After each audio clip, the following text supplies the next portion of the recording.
제가 매우 좋아하는 승자와 패자라는 글을 소개하고자 합니다. 첫째, 승자는 몸을 바치고 패자는 혀를 바친다. 승자는 행동으로 말을 증명하고 패자는 말로 행위를 변명한다. 두 번째, 승자는 실수했을 때 내가 잘못했다고 말한다. 패자는 실수했을 때 너 때문에 이렇게 되었다고 말한다. 마지막, 승자는 열심히 일하고 열심히 놀고 열심히 쉰다. 패자는 허겁지겁 일하고 빈둥빈둥 놀고 흐지부지 쉰다.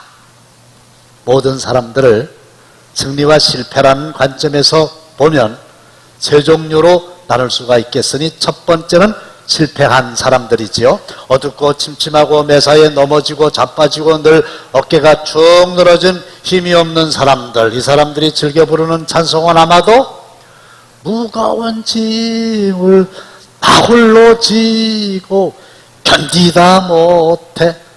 찬송 듣는 사람도 쓰러지게 생겼어요. 두 번째로는 승리한 사람들, 순풍에 돛을 달고 순항하는 사람들, 무슨 일을 만나든지 만사형통하리라. 세 번째는 실패도 하고 승리도 한 사람들, 실패를 딛고 끝내는 승리한 사람들을 가리키는 말입니다. 승리는 내 것일세. 자, 그런데 여러분들은 어디에 해당하십니까? 첫 번째 실패한 사람들 아닙니다. 두 번째 성공한 사람들 그러면 좋겠는데 성경에도 역사상에도 실패를 한 번도 경험하지 않은 사람은 없습니다. 따라서 세 번째는 뭐냐? 실패를 했지만 끝내는 믿음으로 극복하여 승리한 사람들 다 되시기를 주님의 이름으로 축원합니다. 잠언 24장 16절 말씀 다 함께 시작. 그저 의인은 7번 넘어질지라도 다시 일어나려니와. 세상에 제가 이 성경 구절을 처음 보았을 때에 7전 8기가 성경에서 나왔구나 이렇게 생각을 했습니다. 갈릴리 가나 혼인잔치처럼 처음보다 나중이 더 좋아지시기를 바라고, 젊었을 때보다 노년이 더 행복해지시고 시작보다도 나중이 더 창백해 되기를 원하시면 아멘 하시기 바랍니다. 그러면 패배자가 되지 않기 위해서 패배자의 특징이 뭘까요? 마음속에 하나님이 없습니다. 본문 27절 말씀을 보시면 야곱아 어찌하여 내가 말하며 이스라엘아 내가 이르기를 내 길은 여호와께 숨겨졌으며 내 송사는 내 하나님에게서 벗어난다 하느냐. 어찌하여 그런 말을 하느냐. 그런데 무슨 뜻인지 잘 모르겠어요. 그래서 공동번역을 찾아봤습니다. 다 함께 시작. 야곱아 내가 어찌 이런 말을 하느냐. 이스라엘아 내가 어찌 이런 주장을 펴느냐. 야훼께서는 나의 고생길 같은 것은 관심도 갖지 않으신다. 하나님께서는 내 권리 따위 아는 채도 않으신다. 야곱아, 박집사야, 이스라엘아, 김건사야, 어떻게 그런 말을 하느냐? 어떻게 그런 주장을 펴냐? 아니, 하나님이 네가 고생을 할 때 관심도 없으시고 네가 억울한 일을 당했을 때에 송사를 할 때에 재판을 할 때에 아는 채도 않으신다고? 그런 말 하는 거 보니까, 그런 주장하는 거 보니까 내 마음속에는 하나님이 없구나 이거거든요. 그런데 이렇게 생각하는 사람은 필패입니다. 절대로 실패를 딛고 일어날 수가 없습니다. 관심이 없으시다고요? 아닙니다. 하나님은 관심이 너무 많으셔가지고 내가 알지 못하는 것조차도 알고 계십니다. 그리고 아는 채도 않으신다고요? 아닙니다. 내가 힘들고 어려울 때 하나님이 나를 버리시지 않는다는 것입니다. 모래 위에 두 발자국, 아주 감동적이고 유명한 시입니다. 이때쯤 되면 나와야 되는데, 일본의 살인 청부업자 니카타라고 하는 사형수가 지은 시입니다. 이 니카타는 사람을 많이 죽였는데 칼로 죽이지 않고 창으로 죽이지 않고 총으로 죽이지 않고 손으로 직접 죽이는 흉악범이에요. 그래서 교도소에 갔고 재판 결과 사형수가 됐습니다. 근데 어느 날 그 니카타의 친구가 길을 가다가 노점상에서 성경책 한 권을 삽니다. 이유는 어쩐지 성경책을 사면 자기가 착해질 것 같아서. 근데 성경책을 사기는 샀는데 못 적어요. 조금 가다가 쓰레기통에 버립니다. 그리고 되돌아서 가려고 하니까 아까운 거예요. 다시 쓰레기통에서 성경책을 주워가지고 교도소에 사형수로 수감하고 있는 친구 니카타에게 전해주어야 되겠다. 전달했어요. 니카타는 독방에 있어요. 독방에 니카타하고 성경하고 그 위에 건 없어요. 그러니까 이 니카타가 성경을 읽습니다. 그리고 얼마 후에 아멘을 준비하십시다. 예수님을 영접했습니다. 할렐루야. 믿음은 들음에서 나는 거죠. 말씀을 읽고 들으면 믿음이 생긴 거예요. 그래서 이 사람의 소원이 나도 이제 감옥 바깥에 나가서 수많은 사람들에게 복음을 증거하는 증거자가 되었으면 좋겠다. 근데요, 워낙 흉악범이라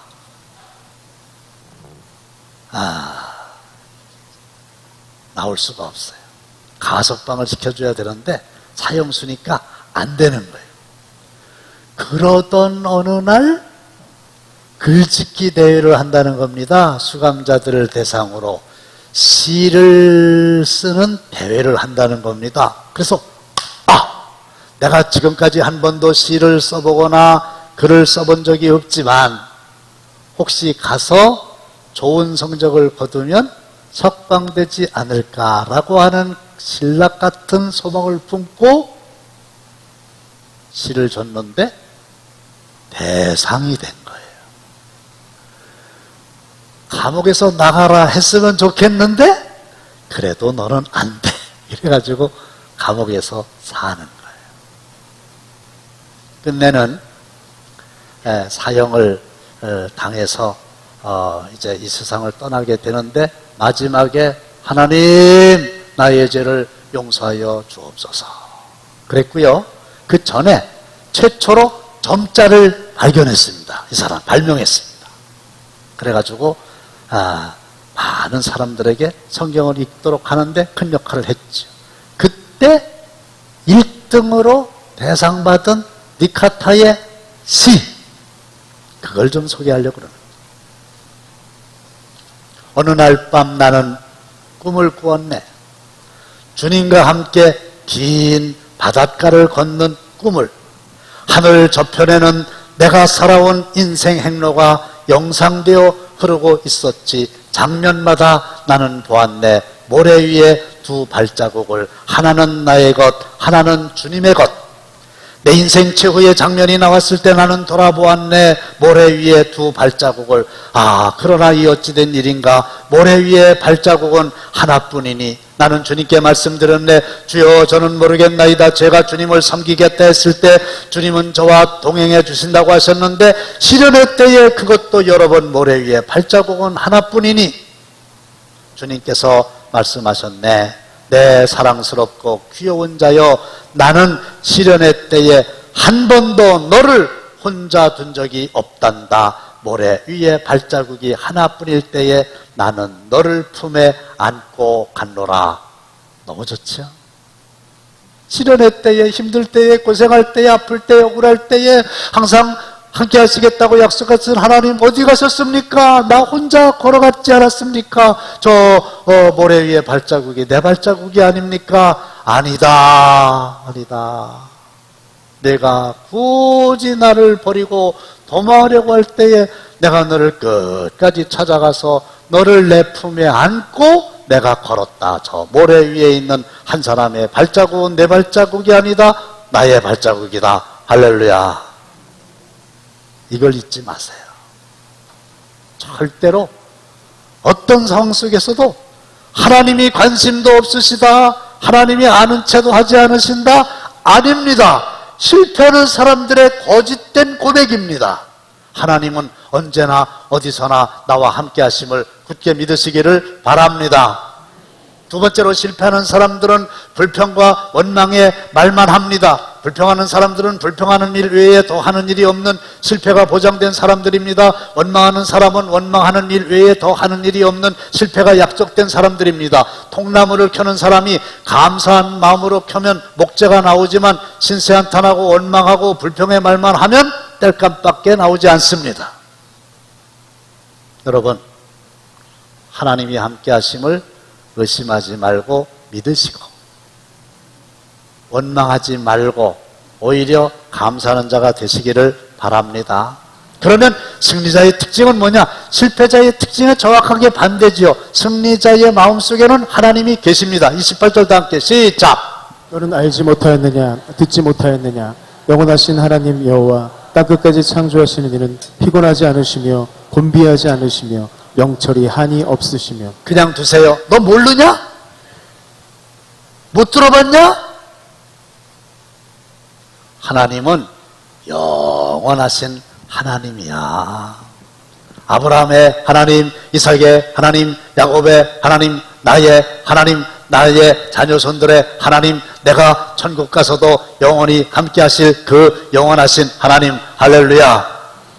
믿을만하다, 의지할만하다. 왜? 영원하시니까. 두 번째는 뭐예요? 땅끝까지 창조하신 하나님, 말씀으로 하늘과 땅과 그 가운데 거하는 모든 것들을 창조하신 능력의 하나님. 손과 발로 일을 하는 사람들은 능력은 별로 없는 사람들이에요. 진짜 능력이 있는 사람은 말로 일을 합니다. 대통령이 노래 가서 벼뵙니까? 그렇게 일하는 게 아니잖아요. 로마의 백부장이 예수님께 나왔습니다. 예수님, 저희 집의 하인을 좀 고쳐주세요. 병들어서 죽게 생겼습니다. 아, 그래? 내가 그러면 너희들 집에 가서 고쳐주지? 아닙니다. 아니, 예수님께서 굳이 저희 집에 오실 필요까지가 있겠습니까? 저도 위에는 천부장이 있습니다.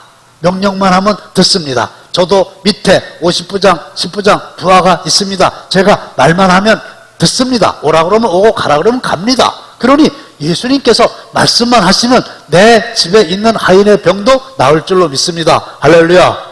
말씀만 하세요. 아, 이스라엘에서 너만한 믿음을 가진 자를 내가 본 적이 없다. 그 시로 하인이 병에서 노임을 받았느니라. 믿습니까? 이렇게 하나님은, 주님은 말씀으로 모든 것을 가능케 하시는 능력의 하나님이십니다. 할렐루야. 그 하나님이 나와 함께 하신다. 그 하나님이 내 안에 계신다. 하나님은 피곤하지도 아니하시고 곤비하지도 아니하시고 명철이 한이 없으신 분이시다. 하나님은 지혜의 근본이신 분이시다. 하나님은 지혜를 통해서 우리에게 복을 주신다고 그랬잖아요. 여러분들의 인생길을 되돌아보면, 아, 그때 좀 지혜로워가지고 이렇게 결정을 했었어야 되는데 어리석어가지고 잘못 선택하는 바람에 좁게는 수백에서 수천만 원 손해를 받고 돌이킬 수 없는 상황 때문에 계속 후회하고 눈물 흘린 적이 없습니까? 있지요. 반대로 그때 참 내 힘이 아닌 하나님께서 주시는 지혜로 말미암아 선택을 잘해가지고 오늘의 내가 이렇게 복을 받으니 감사하다. 이런 거 있으시잖아요. 여러분, 영원하신 하나님, 능력의 하나님, 곤비치도 않고 피곤치도 않으신 하나님, 지혜의 근본이신 하나님, 그분이 언제나 내 안에서 나와 함께 하시느니라. 할렐루야. 이런 사람은 승리하게 돼 있어요. 또 원망하고 불평하고 내 탓이야, 그렇지 않고 아니야, 하나님이 능력 주시면 나는 할 수 있어, 하면 된다, 해보자, 내게 능력 주시는 자 안에서 내가 모든 거 할 수 있느니라. 이런 사람은 재기하고 극복하고 일어설 수 있죠. 제 아내의 운전면허 취득한 거 간단하게 말씀드릴게요. 내 아내 보고 제가 먼저 운전면허를 취득하고 나서 운전면허 시험을 좀 보라고 그랬더니 아직 운전면허 따지 못하신 분들 잘 들으세요. 못합니다. 왜 못하냐 그랬더니 학교 다닐 때 운동장에서 자전거를 타다가 넘어졌대. 그러니까 자전거도 못하는 형편에 어떻게 자동차를 운전할 수 있겠냐 그런 거예요. 근데 그의 옆에서 그의 아주 지혜로운 남편이 이렇게 말합니다.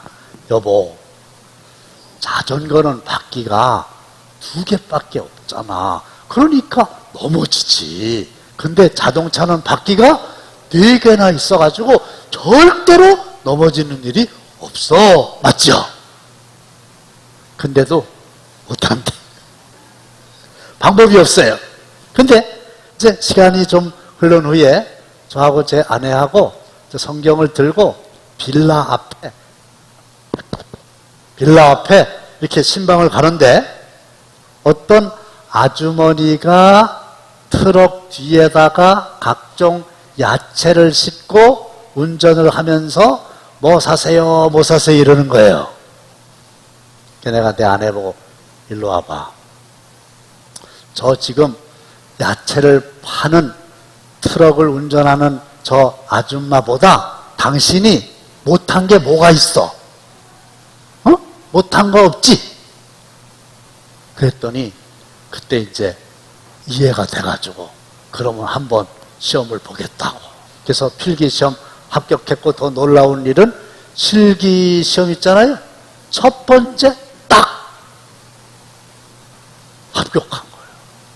저는 그게 얼마나 신기하고 놀라운지. 저는요 떨어지고 인지 붙이고 그래가지고 더 이상 인지를 붙일 여백이 없어가지고 다른 종이를 받아가지고 인지를 붙여가지고 합격을 했던 사람이거든요. 나 그때요 국가고시가 그렇게 어려운 줄 몰랐어요. 나라에서는 시험이 그렇게 어려운 줄 몰랐어요. 전 시험에 그렇게 떨어져 본 적은 없어요. 유일하게 운전면허. 목사님이 되게 둔하시구나. 둔하기도 하지만요 그때는요 사정이 여의치 못해가지고 운전교습을 안 하고 거기 가서 시험 보는 게 연습하는 거예요. 무슨 말씀 드리려고 하는지 알아요? 충분히 운전을 할 수 있을 만한 능력이 있는데 나는 못해. 자전거도 못하는데 뭘?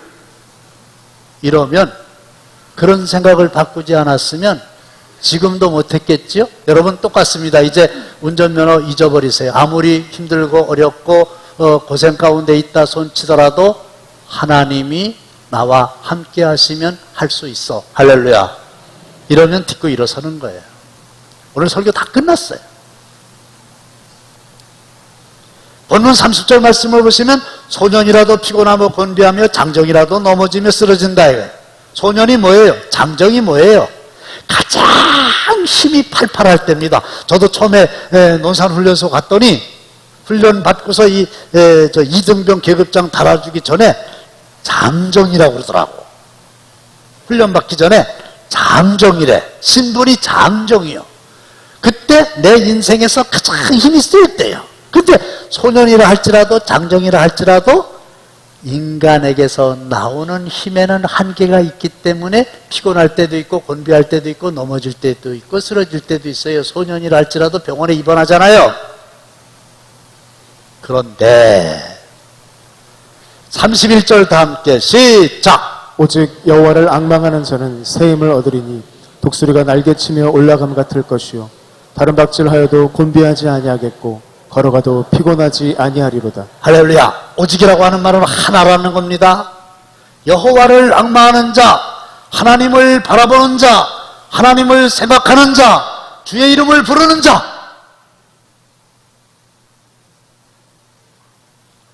내 형편 보지 말고 상황 보지 말고 누굴 보라고요? 하나님을 보라는 거예요. 괴로울 때 주님의 얼굴 보라. 그렇죠? 괴로울 때 누굴 봐? 주님의 얼굴을 봐. 너무 힘들어. 그럴 때 주여 집에서 혼자라도 주여 어떻게 하면 좋습니까? 이것도 주님을 부르는 거고 주님을 바라보는 거고 여호와를 앙망하는 겁니다. 그때에 하나님께서는 새 힘을 공급해 주실 줄로 믿습니다. 분명히 새 힘이라고 돼 있어요. 새 힘은 독수리의 힘이 아니라 뉴 파워, 새로운 힘. 지금까지는 나에게 없었던 하나님께서 나에게 공급해 주시는 그 힘, 그게 나에게 임하는 거예요. 사람들은 이와 비슷한 것을 초능력이라고 말하기도 해요. 그러나 하나님께서 힘을 주시는 거예요. 그러면 어떻게 되느냐? 독수리의 날개치며 올라간 것 같을 것이요, 비오고 바람 부는 날 참새는 처마 밑에서 웅크리고 있지만 새의 왕 독수리는 바람을 이용해서 빗속을 뚫고 비상합니다. 왜? 하나님이 새 힘을 공급해 주시니까. 그래서 온도계처럼 살지 말자. 온도계는 일부의 기온이 더워지면 수온주가 올라가고 추우면 수온주가 떨어지고 일부의 영향에 의해서 올라갔다 내려갔다 하는 거죠. 이게 온도계라는 겁니다. 그러나 우리는 그렇게 하지 말자는 거죠. 환란이 와도 핍박이 와도, 지난번에 찬송했죠? 그래도 영향받지 말자. 뭐처럼? 온도 조절계처럼 20도 딱 맞춰놓으면 온도 조절계가 높으면 내리고 낮으면 높이고 다 가잖아요.